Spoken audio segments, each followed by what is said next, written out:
ভারতবর্ষ মানে কোনো আর্ট পেপারে আঁকা জল রঙের মানচিত্র নয়। ভারতবর্ষ মানে শুধু হর্ষবর্ধন কিংবা বাবরের বিজয় বার্তা নয়। ভারতবর্ষ মানে বিজয় সিংহের সিংহল জয়ের ফ্যাসিস্ট গৌরব গাথা নয়। ভারতবর্ষ মানে শুধু মীনাক্ষীপুরম কিংবা জামা মসজিদ নয়। ভারতবর্ষ মানে নেহেরুজির বংশানুবৃত্তি কিংবা জিন্না সাহেবের অলিখিত শ্বেতপত্র নয়। ভারতবর্ষ মানে এক ভালোবাসা, আমার তোমার শব্দের, সঙ্গীতের, জীবনের, আকাশের, মাটির। আমাদের প্রাইমারি স্কুলে কলুখা সাহেব সাদা দাড়ি, মাথায় ফেজ ড্রিল করাতেন আমাদের। ডান বা ডান বা সস্নেহে সতর্ক করতেন, বাবা সকল পা আর হাত মিলিয়ে মিলিয়ে ফেল।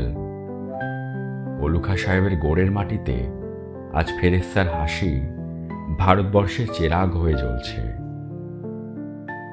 বদ্রু মিয়ার হাতের কর্ণিকে শিব মন্দিরের গায়ে কত ফুল কাটা, আর তার জোগাড়ে হয়ে মশলা মাখছে ঈশান বাউরি। নিয়ামত শেখ আর গোকুল মাহাতো এক পাটাতনে ধান ঝাড়ে। সোনালী গোবিন্দভোগে খামারে ঠিকরে পড়ে সোনালী আলো। পদন মাঝি দাঁড় টানত যুবতী গঙ্গায়, বৈঠা ধরত হোসেনুর মাঝি। সামলে চলো মাঝি ছামুতে কাঁচা খাকির গান, চোরাবালির চর আর ঘূর্ণিজলার ঘাট। আমার ভারতবর্ষে কোনো গেরুয়া রাজনীতিবিদ কিংবা ইমামের নির্দেশিকা নেই।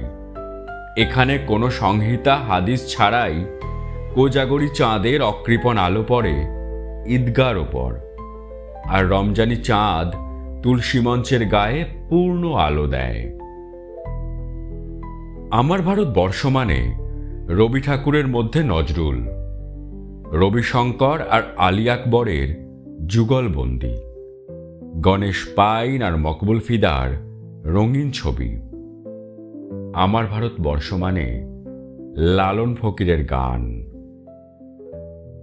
আমার ভারতবর্ষে আমি শুনেছি মোহাম্মদ রফির সঙ্গে লতার ডুয়েট, দেখেছি পাল্লা দিয়ে আজহারের সঙ্গে সচিনের দৌড়, খেলার মাঠের প্রান্তে দাঁড়িয়ে শুনেছি নঈমুদ্দিনের তদারকি চিৎকার, বিজয়ন, আকিল, কুলজিৎ, বাইচুং, মাঠটাকে আরো বড় কর।